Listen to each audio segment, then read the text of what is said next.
লক্ষ লক্ষ মানুষ নির্বাচনের অপেক্ষায় আছে, আর কোনো অপেক্ষায় নাই। তারা তাদের মালিকানা ফিরে পেতে চায়, তারা তাদের মালিকানা ফিরে পেতে চায়।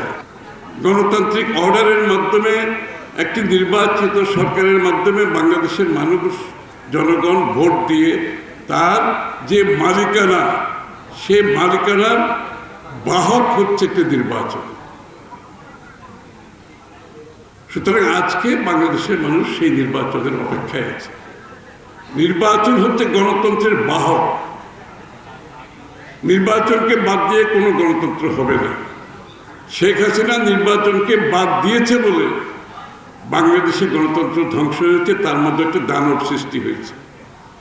আপনি নির্বাচনকে যত দূরে রাখবেন তত বেশি আপনার মধ্যে শেখ হাসিনা জায়গা করে নেবে, আপনার মধ্যে শেখ হাসিনা জায়গা করে নেবে। সুতরাং সকলের প্রতি আমি অনুরোধ করছি, যারা আজকে দেশ পরিচালনা করছেন, যেভাবেই করছেন, আমরা কিন্তু সবাই মিলে এটাকে একটা ট্রানজিশনাল সরকার হিসেবে দেখছি, এটাকে একটি স্টপ গ্যাপ সরকার হিসেবে দেখছি।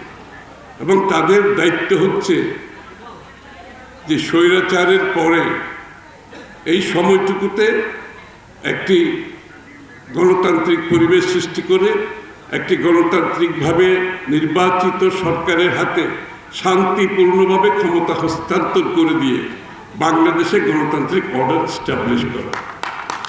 এর বাইরে আর কোনো তাদের দায়িত্ব নেই, এর বাইরে তাদের আর কোনো দায়িত্ব নেই, কারণ তাদের সেই ম্যান্ডেট বাংলাদেশের জনগণ কাউকে দেয় নাই। সেই ম্যান্ডেট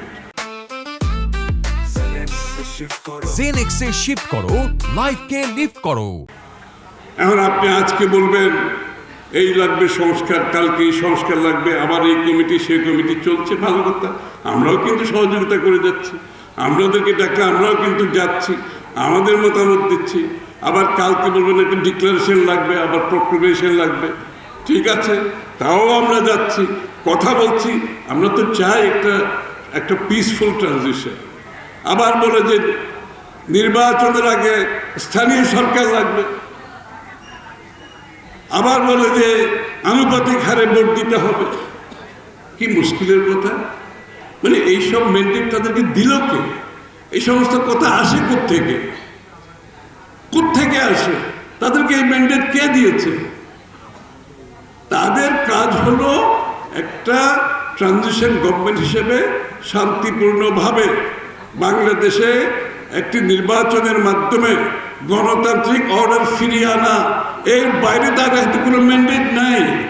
ম্যান্ডেট হচ্ছে জনগণ দেবে আগামী নির্বাচনে কি কি সংস্কার হবে, কি কি পরিবর্তন হবে, বাংলাদেশের আগামী দিনের যে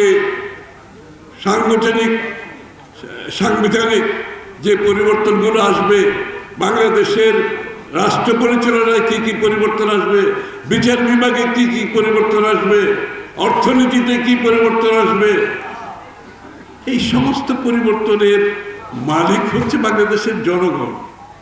তারা আগামী নির্বাচনে সমস্ত রাজনৈতিক দলগুলো তাদের কাছে যেতে হবে। যেমন আমরা 31 দফা, আমরা এখানে যারা বসে আছি, আমরা সবাই মিলে 31 দফার ম্যান্ডেট নেওয়ার জন্য জনগণের কাছে যাব। জনগণ যদি আমাদেরকে 31 দফার ম্যান্ডেট দেয়, আমরা আগামী সংসদে জাতীয় সরকার গঠন করে সবাই মিলে 31 দফা বাস্তবায়ন করব। পরিষ্কার কথা। নিশ্চয় অন্য অন্য দলেরও তাদেরও কোনো ভাবনা, দর্শন, চিন্তা আছে পরিবর্তনের, তারাও জনগণের কাছে যাবে, তারা তাদের ম্যান্ডেট নিয়ে সংসদে আসবে, সংসদে এগুলো প্লেস করা হবে, এগুলো বিতর্ক হবে, সংসদে আলোচনা হবে, সংসদে পাশ হবে। এটাই তো গণতন্ত্র। এর বাইরে কোনো গণতন্ত্র তো আমরা বুঝি না। এখন নতুন কোনো গণতন্ত্র আবিষ্কার হচ্ছে কিনা বাংলাদেশে, জনগণের মনে তো নতুন সেই প্রশ্নটা এখন জেগেছে। তো নতুন কোনো গণতন্ত্র আবিষ্কার করার চেষ্টা করে লাভ হবে না। বাংলাদেশের মানুষ, জনগণ আজকে নির্বাচনী জোয়ারে সবাই নেমে গেছে। আমরা বিভিন্ন জায়গায় সমাবেশ করছি, লক্ষ লক্ষ মানুষ নির্বাচনের অপেক্ষায় আছে, আর কোনো অপেক্ষায় নাই। তারা তাদের মালিকানা ফিরে পেতে চায়, তারা তাদের মালিকানা ফিরে পেতে চায়। সুতরাং আর দেরি নয়, আর এক এক দিন এক এক ধরনের এক এক প্রস্তাব এগুলো এনে বিলম্বিত না করে মানুষের ধৈর্যের বাঁধ কিন্তু ভেঙে যাচ্ছে। সুতরাং অতি সত্বর নির্বাচনের মাধ্যমে যে জন্য 15-16 বছর ধরে মানুষ যুদ্ধ করেছে, ত্যাগ স্বীকার করেছে, তার মালিকানাটা ফিরিয়ে দেওয়া হোক। তারা সিদ্ধান্ত নেবে বাংলাদেশ কোন পথে যাবে, বাংলাদেশে কতগুলো সংস্কার হবে, বাংলাদেশে কি পরিবর্তন আসবে। জনগণের সিদ্ধান্তে বাংলাদেশ চলবে, এটাতে বিশ্বাস করতে হবে। কেউ যদি মনে করে নিজস্ব চিন্তায়, কারো নিজস্ব চিন্তায় বাংলাদেশ চলবে, অত্যন্ত ভুল করা হবে। জনগণের চিন্তায়, ভাবনায় এবং জনগণের চিন্তার প্রতিফলন নির্বাচনের মাধ্যমে ঘটিয়ে বাংলাদেশে আগামী দিনের বাংলাদেশ চলবে। সবাইকে ধন্যবাদ।